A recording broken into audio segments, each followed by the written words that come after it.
সংবাদ সবাইকে স্বাগত জানাচ্ছি। আমি ফিরোজ তোহা। শুরুতেই সংবাদ শিরোনাম জানিয়ে দেব এই মুহূর্তে হাতে পাওয়া সর্বশেষ গুরুত্বপূর্ণ আপডেট বাংলা সংবাদ।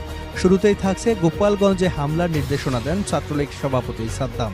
গোপালগঞ্জে গত 16 জুলাই জাতীয় নাগরিক পার্টির কর্মসূচিকে কেন্দ্র করে যে হামলা চালানো হয় তার পেছনে শেখ হাসিনার হস্তক্ষেপ রয়েছে বলে অভিযোগ উঠেছে।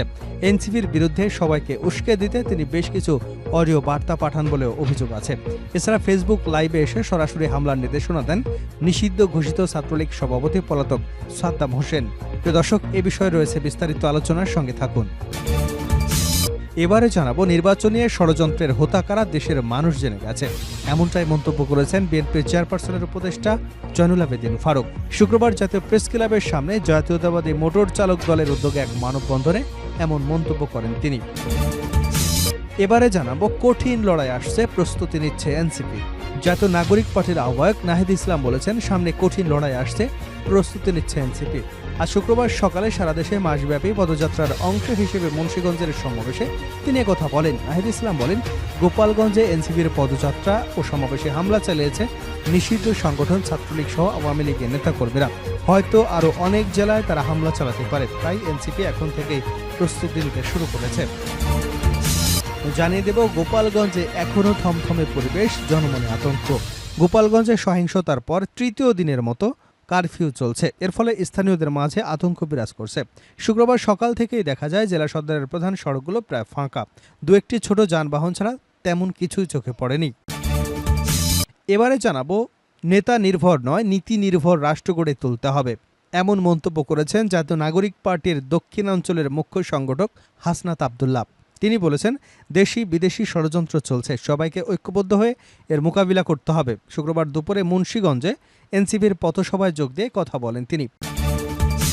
এবং সর্বশেষ জানাবো আন্তর্জাতিক সংবাদ, ইরানে ফের হামলার পরিকল্পনা। ইরানের 3টি পারমাণবিক স্থাপনায় মার্কিন হামলার ফলে শুধু একটি কেন্দ্রের উল্লেখযোগ্য ক্ষতি হয়েছে বলে নতুন গোয়েন্দা মূল্যায়নে জানা গেছে। তবে তেহরান যদি শিগগিরই পরমাণু চুক্তির আলোচনায় রাজি না হয়, তবে বাকি দুটি স্থানে হামলা নিয়ে মার্কিন এবং ইসরায়েলি কর্মকর্তাদের মধ্যে আলোচনা হয়েছে। বৃহস্পতিবার মার্কিন সংবাদ মাধ্যম এনবিসির প্রতিবেদনে তথ্য জানানো হয়। তাদের বরাতে খবর প্রকাশ করেছে টাইমস অফ ইসরায়েল। এতক্ষণ শিরোনাম শুনছিলেন, এবার বিস্তারিত। প্রিয় দর্শক, আপনি যদি এই চ্যানেলে নতুন হয়ে থাকেন, ভিডিওটি দেখতে দেখতে চ্যানেলটি সাবস্ক্রাইব করে আমাদের সঙ্গে থাকুন। আর এই ভিডিও সম্পর্কে আপনি আপনার মূল্যবান মতামতটি কমেন্ট বক্সে জানিয়ে দিন। আর হ্যাঁ প্রিয় দর্শক, জানিয়ে দিন ভিডিওটি কোথা থেকে দেখছেন। গোপালগঞ্জে হামলার নির্দেশনা দেন ছাত্রলীগের সভাপতি সাদ্দাম। গোপালগঞ্জে গত 16 জুলাই জাতীয় নাগরিক পার্টির কর্মসূচিকে কেন্দ্র করে যে হামলা চালানো হয় তার পেছনে শেখ হাসিনার হস্তক্ষেপ রয়েছে বলে অভিযোগ উঠেছে। এনসিপির বিরুদ্ধে সবাইকে উস্কে দিতে তিনি বেশ কিছু অডিও বার্তা পাঠান বলেও অভিযোগ রয়েছে। এছাড়া ফেসবুক লাইভে এসে সরাসরি হামলার নির্দেশনা দেন নিষিদ্ধ ঘোষিত ছাত্রলীগ সভাপতি পলাতক সাদ্দাম হোসেন। প্রতিবেদনটিতে বলা হয়, নিষিদ্ধ ঘোষিত গোপালগঞ্জ জেলা ছাত্রলীগের সাধারণ সম্পাদক আতাউর রহমান পিয়ালের কাছে শেখ হাসিনা একটি অডিও বার্তা পাঠান, যা যুগান্তরের কাছে এসেছে। বার্তায় শেখ হাসিনা বলেন, ওরা নাকি গোপালগঞ্জে যাচ্ছে, টুঙ্গিপাড়ায় আমার বাবার কবর ভেঙে ফেলার ঘোষণা দিয়েছে, এর আগে 32 নম্বরের বাড়ি গুড়িয়ে দিয়েছে, এবার টুঙ্গিপাড়ায় হামলা চালাবে। তোমরা বসে আছো কেন? যে যেভাবে পারো প্রতিহত করো। গোপালগঞ্জে কোনোভাবেই যাতে ওরা ঢুকতে না পারে, কোনো ধরনের কর্মসূচি যাতে করতে না পারে। মনে রাখবা, গোপালগঞ্জের মাটি থেকে ওদের কেউ যাতে অক্ষত অবস্থায় ফিরে যেতে না পারে। প্রতিবেদনটিতে আরও বলা হয়, নিষিদ্ধ ঘোষিত গোপালগঞ্জ জেলা ছাত্রলীগ সভাপতি ও শহরের বেদগ্রাম বাসিন্দা নিউটন মোল্লাকে শেখ হাসিনা অডিও বার্তায় বলেন, তোমরা ওখানে বসে কি করো? ওরা বিভিন্ন জায়গা থেকে লোকজন জড়ো করবার চেষ্টা করছে। পিরোজপুর, বাগেরহাট, খুলনা এবং ফরিদপুর সহ আশপাশের জেলা উপজেলা থেকে লোকজন একত্রিত করে গোপালগঞ্জে ঢুকবে, এরপর টুঙ্গিপাড়া যাবে। যেভাবে পারো ওদের প্রতিহত করতে হবে, টুঙ্গিপাড়ায় যাতে কোনোভাবেই ওরা ঢুকতে না পারে।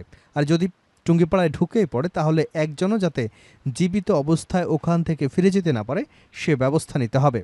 যুগান্তরের প্রতিবেদনে আরও উল্লেখ করা হয়, শেখ হাসিনার সঙ্গে টেলিফোনে কথা বলার পরদিন গোপালগঞ্জ পৌর পার্ক মাঠে এনসিপির কর্মসূচির দিন সকালে নিষিদ্ধ ঘোষিত গোপালগঞ্জ জেলা ছাত্রলীগের সাধারণ সম্পাদক আতাউর রহমান পিয়ালের নেতৃত্বেই স্থানীয় চর দুর্গাপুর এলাকায় পুলিশের গাড়িতে হামলা, ভাঙচুর এবং অগ্নিসংযোগ করা হয়। এর মধ্য দিয়ে এনসিপির শান্তিপূর্ণ কর্মসূচিতে বাধা দেওয়ার বিষয়টি এলাকায় জানান আওয়ামী লীগ এবং তাদের অঙ্গ ও সহযোগী সংগঠনের নেতাকর্মীরা। শহরের মোহাম্মদপাড়ার বাসিন্দা এই আতাউর রহমান পিয়ালের নেতৃত্বেই পরে এনসিপি নেতাদের গাড়িবহরে কয়েক দফা গুলি ও বোমা হামলা চালানো হয়। প্রতিবেদনে বলা হয়, কেবল নিষিদ্ধ ঘোষিত ছাত্রলীগই নয়, শেখ হাসিনার আওয়ামী লীগ, যুবলীগ, স্বেচ্ছাসেবক লীগ, শ্রমিক লীগ, কৃষক লীগ, মহিলা আওয়ামী লীগ সহ দলের বিভিন্ন অঙ্গ ও সহযোগী সংগঠনের নেতাকর্মীদের সঙ্গে একাধিকবার টেলিফোনে কথা বলেন। গোপালগঞ্জের মাটিতে এনসিপি যাতে কোনোভাবেই তাদের কর্মসূচি পালন করতে না পারে সেজন্য প্রত্যেককে তিনি নির্দেশনা দেন। শেখ হাসিনার নির্দেশের পর এনসিপির কর্মসূচি পণ্ড করা সহ দলটির শীর্ষ নেতাদের হত্যা করতে গোপালগঞ্জে থাকা দলের বিভিন্ন পর্যায়ের নেতাকর্মীরা চতুর্দিক থেকে একযোগে হামলা চালায়। এতে আরও উল্লেখ করা হয়, নেতাকর্মীদের সমন্বয় করেন কলকাতায় থাকা শেখ হাসিনার ফুফাতো ভাই, গোপালগঞ্জ 2 আসনের সাবেক সংসদ সদস্য, দলের প্রেসিডিয়াম সদস্য শেখ ফজলুল করিম সেলিম, লন্ডনে বসে আওয়ামী লীগের প্রেসিডিয়াম সদস্য, সাবেক মন্ত্রী, ফরিদপুর 1 আসনের সাবেক সংসদ সদস্য আব্দুর রহমান, আওয়ামী লীগের কেন্দ্রীয় কমিটির সদস্য, শরীয়তপুর 1 আসনের সাবেক সংসদ সদস্য ইকবাল হোসেন অপু এবং গোপালগঞ্জ জেলা আওয়ামী লীগের সভাপতি মাহবুব আলী খান এবং সাংগঠনিক সম্পাদক শফিকুল আলম কাজল। তাদের বাইরে গোপালগঞ্জ সহ আশপাশের জেলা উপজেলায় আত্মগোপনে থাকা নিষিদ্ধ ঘোষিত ছাত্র সংগঠন ছাত্রলীগের নেতাকর্মীদের সংগঠিত করেন সংগঠনটির সভাপতি সাদ্দাম হোসেন। কলকাতায় আত্মগোপনে থেকেই ফেসবুকে লাইভে এসে তিনি মাঠের কর্মীদের এনসিপির কর্মসূচিতে হামলা করতে নির্দেশনা দেন।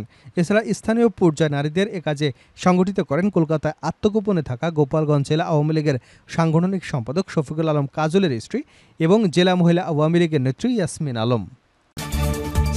নির্বাচনে ষড়যন্ত্রের হোতা কারা দেশের মানুষ জেনে গেছে ফারুক। দেশে নির্বাচন ব্যাহত করবার যে ষড়যন্ত্র শুরু হয়েছে তার মূল হোতা কে বা কারা দেশের জনগণ সেটা জেনে গেছে বলে মন্তব্য করেছেন বিএনপি চেয়ারপারসনের উপদেষ্টা জয়নুল আবেদিন ফারুক। শুক্রবার জাতীয় প্রেস ক্লাবের সামনে জাতীয়তাবাদী মোটর চালক দলের উদ্যোগে এক মানববন্ধনে এ মন্তব্য করেন তিনি। জয়নুল আবেদিন ফারুক বলেন, আমাদের নেতা তারেক রহমানকে অশ্রাব্য ভাষায় গালিগালাজ করা হচ্ছে। এটা কিসের ইঙ্গিত? এই ইঙ্গিত হচ্ছে নির্বাচনকে ব্যাহত করবার। এ প্রসঙ্গে তিনি বলেন, কিন্তু সব ষড়যন্ত্র আমরা রুখে দেব। ষড়যন্ত্র রুখে দেওয়ার সাহস বাংলাদেশের জাতীয়তাবাদী দলের আছে। এরই মধ্যে ষড়যন্ত্র শুরু হয়েছে। এই ষড়যন্ত্রের মূল হোতা কে সেটা জনগণ জেনে গেছে। প্রধান উপদেষ্টার উদ্দেশ্যে তিনি বলেন, ফেব্রুয়ারির মধ্যে নির্বাচন দেবেন বলেছেন, কিন্তু এখনও দিন তারিখ ঠিক করেনি। দিন তারিখ ঠিক করার যে অপেক্ষা, সেই অপেক্ষার কারণ হলো গোপালগঞ্জের নৃশংসতা। আমরা আপনার উপর ভরসা রেখেছি এবং সমর্থন দিয়ে আসছি। এখন পর্যন্ত সমর্থন প্রত্যাহার করেনি। আমাদের আস্থা আপনি গণতন্ত্র ফিরিয়ে দেবেন, বাংলাদেশের মানুষের অধিকার ফিরিয়ে দেবেন, যোগ করেন ফারুক। তিনি আরও বলেন, বাংলাদেশের মানুষ একটি সুষ্ঠু নির্বাচন উপহার দেওয়ায় আপনাদের দায়িত্ব। সেই দায়িত্ব কারা ব্যর্থ করেছে তাদের খুঁজে বের করতে হবে। কঠিন লড়াই আসছে, প্রস্তুতি নিচ্ছে এনসিপি, নাহিদ ইসলাম। জাতীয় নাগরিক পার্টির এনসিপির আহ্বায়ক নাহিদ ইসলাম বলেছেন, সামনে কঠিন লড়াই আসছে, প্রস্তুতি নিচ্ছে এনসিপি। শুক্রবার সকালে সারা দেশে মাসব্যাপী পদযাত্রার অংশ হিসেবে মুন্সিগঞ্জের সমাবেশে তিনি কথা বলেন। নাহিদ ইসলাম বলেন, গোপালগঞ্জে এনসিপির পদযাত্রা এবং সমাবেশে হামলা চালিয়েছে নিষিদ্ধ সংগঠন ছাত্রলীগ সহ আওয়ামী লীগের নেতাকর্মীরা। হয়তো আরও অনেক জায়গায় হামলা চালাতে পারে। এই এনসিপি এখন প্রস্তুতি নিচ্ছে। নতুন বাংলাদেশ বিনির্মাণের লড়াই মুন্সিগঞ্জবাসীকে পাশে চান জানিয়ে নাহিদ বলেন, গোপালগঞ্জে যে হামলা হয়েছে, কিন্তু আরও 10 জায়গায় হামলা হলেও আমাদের দমন করা যাবে না। পাড়া মহল্লায় প্রতিরোধ গড়ে তোলার আহ্বান জানিয়ে তিনি বলেন, ফ্যাসিবাদ ও মুজিববাদের বিরুদ্ধে লড়াই চলবে। নির্বাচনে প্রবাসী ভাই বোনদের ভোটাধিকার নিশ্চিত করবেন বলেও প্রতিশ্রুতি দেন নাহিদ ইসলাম। মুন্সিগঞ্জে নদী ভাঙন, অবৈধ বালু দখল সহ নানা অনিয়ম বন্ধে কাজ করবার আশ্বাস দেন এনসিপির আহ্বায়ক। এদিকে দেশ এখনও স্বাধীন হয়নি মন্তব্য করে সবাই সার্জিস বলেন, ফ্যাসিবাদ নির্মূল না হলে দেশ স্বাধীন হবে না। শুধু গোপালগঞ্জে নয়, যেখানেই ফ্যাসিবাদী সন্ত্রাসীরা থাকবে সেখানেই ঐক্যবদ্ধভাবে সবাইকে প্রতিরোধ করতে হবে। দেশের বাইরে থেকে যারা হত্যার পরিকল্পনা করেছে তাদের আইনের আওতায় আনবার আহ্বান জানান এনসিপির নেতা। বলেন, হাসিনার বিচার করতে হবে, তার মৃত্যুদণ্ড দেখে মরতে চাই। গোপালগঞ্জে এখনও থমথমে পরিবেশ, জনমনে আতঙ্ক। গোপালগঞ্জে সহিংসতার পর তৃতীয় দিনের মতো কারফিউ চলছে। এর ফলে স্থানীয়দের মাঝে আতঙ্ক ছড়িয়ে পড়েছে। শুক্রবার সকাল থেকেই দেখা যায় জেলা শহরের প্রধান সড়কগুলো প্রায় ফাঁকা। দু একটি ছোট যানবাহন ছাড়া আর কিছুই চোখে পড়েনি। এদিকে ছোট বড় সব ধরনের ব্যবসা প্রতিষ্ঠান এখনও বন্ধ রয়েছে। ফলে ভোগান্তিতে পড়েছেন সাধারণ ক্রেতা এবং সেবা প্রত্যাশীরা। ক্ষতির সম্মুখীন হচ্ছেন ব্যবসায়ীরা। গোটা গোপালগঞ্জ জুড়ে বিরাজ করছে থমথমে পরিবেশ। সকাল থেকে বিভিন্ন সড়কে আইনশৃঙ্খলা রক্ষাকারী বাহিনীর সদস্যদের তৎপরতা লক্ষ্য করা যায়নি, তবে বেলা বাড়ার সাথে সাথে তাদের উপস্থিতি বাড়ে। আজ সন্ধ্যা 6টা পর্যন্ত কারফিউ বলবৎ থাকবে। এর মধ্যে বেলা 11টা থেকে 2টা পর্যন্ত শিথিল থাকে। এরপর সন্ধ্যায় পুনরায় বিবেচনা করে কারফিউ শিথিল বা অন্য কোনো সিদ্ধান্ত নেওয়া হতে পারে। এর আগে বুধবার রাত ৮টা থেকে ২২ ঘন্টার কারফিউ শুরু হয়, যা চলে বৃহস্পতিবার সন্ধ্যা ৬টা পর্যন্ত। এরপর সেটি আরও ২৪ ঘন্টা বাড়িয়ে আর সন্ধ্যা ৬টা পর্যন্ত বলবৎ করা হয়। পরিস্থিতি বিবেচনা করে কারফিউয়ের বিষয়ে পরবর্তী সিদ্ধান্ত নেওয়া হবে বলে জানিয়েছেন ঢাকা বিভাগীয় কমিশনার শরফুদ্দিন আহমেদ চৌধুরী। গোপালগঞ্জ জেলা প্রশাসক এবং জেলা ম্যাজিস্ট্রেট মোহাম্মদ কামরুজ্জামানও একই তথ্য নিশ্চিত করেছেন।